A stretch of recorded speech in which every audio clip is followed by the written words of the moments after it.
नमस्कार, स्वागत है आपका हमारे इस YouTube चैनल पर। मैं मुनमुन श्रीवास्तव आपका हार्दिक अभिनंदन करता हूं।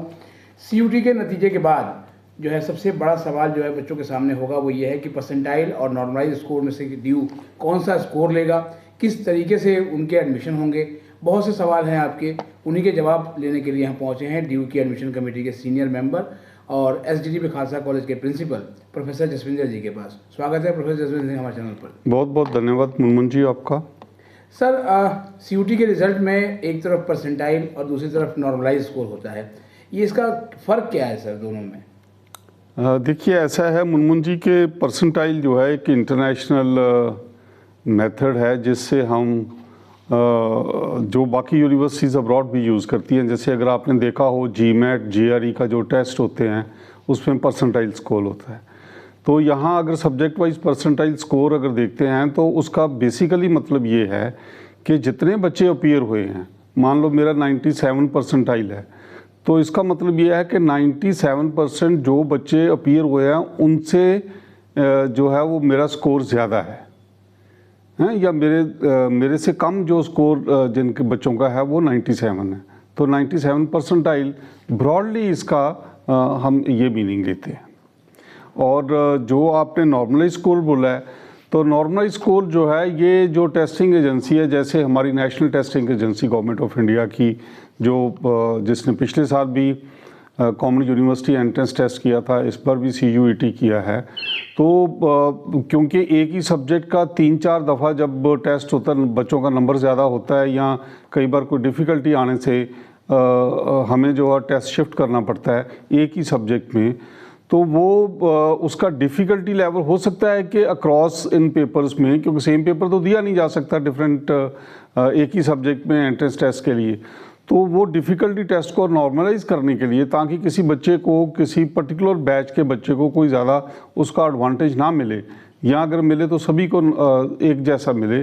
तो वो उसको हम नॉर्मलाइज करने के लिए एक टेक्निक है जो स्टैटिस्टिकल फार्मूला है, वो नेशनल टेस्टिंग एजेंसी लगाती है और फिर अपना रिजल्ट देती है। मतलब वो एक बहुत ही जो ये नॉर्मलाइज स्कोर सर बनाया जाता है वो एक फार्मूले के तहत है। वो एक फार्मूले के तहत तो बहुत ही एक ट्रांसपेरेंट ये मेथड है, किसी को इससे कोई ऑब्जेक्शन नहीं आता।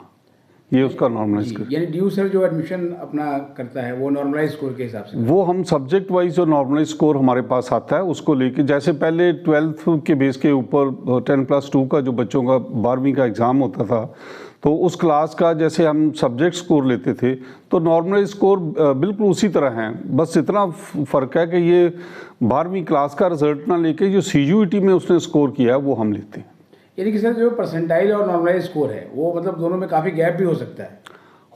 है वो, क्योंकि वो ये तो इंडिविजुअल जो नॉर्मल स्कोर है वो एक इंडिविजुअल हो जाता है, जो परसेंटाइल स्कोर है वो एक ग्रुप स्कोर है। मतलब आप जितने बच्चे अपीयर हुए हैं उनमें से कितने परसेंटेज बच्चों का आपसे नीचे रिजल्ट है या आपसे कम है वो in terms of their performance. तो परसेंटाइल स्कोर हम इस तरीके से डिफाइन करते हैं। नॉर्मलाइज स्कोर जो है वो बेसिकली बच्चे का सब्जेक्ट में जो उसने CUET में क्वांटिटेटिव स्कोर लिया है उसको हम देखते हैं। अच्छा, एक समस्या सर आ रही है एडमिशन एस्पिरेंट्स के सामने कि बहुत से स्टूडेंट्स ने ड्यू की वेबसाइट पे CSS पोर्टल पर रजिस्ट्रेशन तो कर दिया है, बट अभी उन्होंने पेमेंट नहीं करी है क्योंकि उनके किसी के सर्टिफिकेट्स नहीं बने हैं और किसी का जो है वो कोई और डॉक्यूमेंट्स अभी तक नहीं आया है। तो क्या सर ये बाद में भी अपलोड कर सकते हैं वो? देखिए, ये यूनिवर्सिटी की एडमिशन कमेटी का प्रेरोगेटिव है। नॉर्मली तो दिल्ली यूनिवर्सिटी काफ़ी लिबरल होती है हर साल, जैसे आप तो बहुत सालों से मुनमुन जी आपकी चैनल इसको कवर कर रही है, और आप देखते हो कि जब भी कभी हमें ऐसी कोई कंप्लेंट आती है तो दिल्ली यूनिवर्सिटी एक बहुत प्रोएक्टिव स्टूडेंट्स के प्रति स्टैंड लेती है, ताकि जो बेस्ट स्टूडेंट्स हैं उनको एडमिशन मिल सके। तो अगर कोई ऐसी दुविधा होगी बच्चों के सामने या कोई ऐसा उनको कोई डिफ़िकल्टी नज़र आ रही है, तो they can approach the admission branch of university of Delhi. Sir, आपका जो कॉलेज है वो माइनॉरिटी कॉलेज में आता है और पिछले दिनों हमने देखा कि वो माइनॉरिटी सर्टिफिकेट्स को लेकर कुछ जो है वो खबरें आई, तो अभी सर वो इशू रिजॉल्व हो चुका है? ये हमारी तरफ से तो देखो कभी भी डिफ़िकल्टी नहीं थी, क्योंकि दिल्ली यूनिवर्सिटी ने हमारी मैनेजमेंट के कहने पे जो प्रॉस्पेक्टस में जो लिखा था वो ये था कि Delhi Gurdwara committee, Delhi Sikh Gurdwara management committee वो मिनॉरिटी सर्टिफिकेट इशू करती है, और उसमें मंशा ये थी, उसमें जो बेसिक निष्ठा जो है वो ये है, क्योंकि ये चारों के चारों कॉलेज दिल्ली यूनिवर्सिटी के जो सिख मिनोरिटी कॉलेजेस हैं, दिल्ली सिख गुरुद्वारा मैनेजमेंट कमेटी इनको मॉनिटर करती है और मैनेज करती है और फंड करती है। तो ये जब ये इंश्योर करना चाहते हैं कि जो जेन्युइन सिख कैंडिडेट है उसी को इन कॉलेजेस में एडमिशन मिले, तो वो चाहे किसी भी स्टेट का वो कैंडिडेट है, किसी भी जगह का है, दिल्ली गुरुद्वारा मैनेजमेंट कमेटी की वेबसाइट थी, उसके ऊपर वो अपने सर्टिफिकेट्स या जो रिक्वायर्ड इन्फॉर्मेशन वो अपलोड करता है, तो उसको 2 या 3 दिन में गुरुद्वारा कमेटी सर्टिफिकेट इशू कर रही थी। हो सकता है कि कुछ एक बच्चों को दिक्कत आई हो उस प्रोसेस में, मुझे इंडिविजुअली तो बहुत नहीं मालूम है, चाहे मैं इतने दिनों से कर भी रहा हूँ एडमिशन। तो दिल्ली माइनॉरिटी कमीशन ने एक हमें ऑर्डर दिया था कि उसमें और भी एजेंसीज़ हैं, जैसे दिल्ली माइनॉरिटी कमीशन है या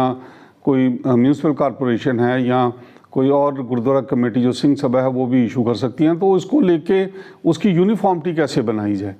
तो दिल्ली मैनेजमेंट कमेटी ने नेशनल मिनॉरिटी कमीशन के सामने एक एप्लीकेशन डाली थी और उन्होंने रूलिंग दी है कि ये जो मिनॉरिटी सर्टिफिकेट है ये थे दिल्ली सिख गुरुद्वारा मैनेजमेंट कमेटी ही इशू करेगी। No, this is the issue is between Delhi Sikh Gurdwara management committee और यूनिवर्सिटी ऑफ दिल्ली एंड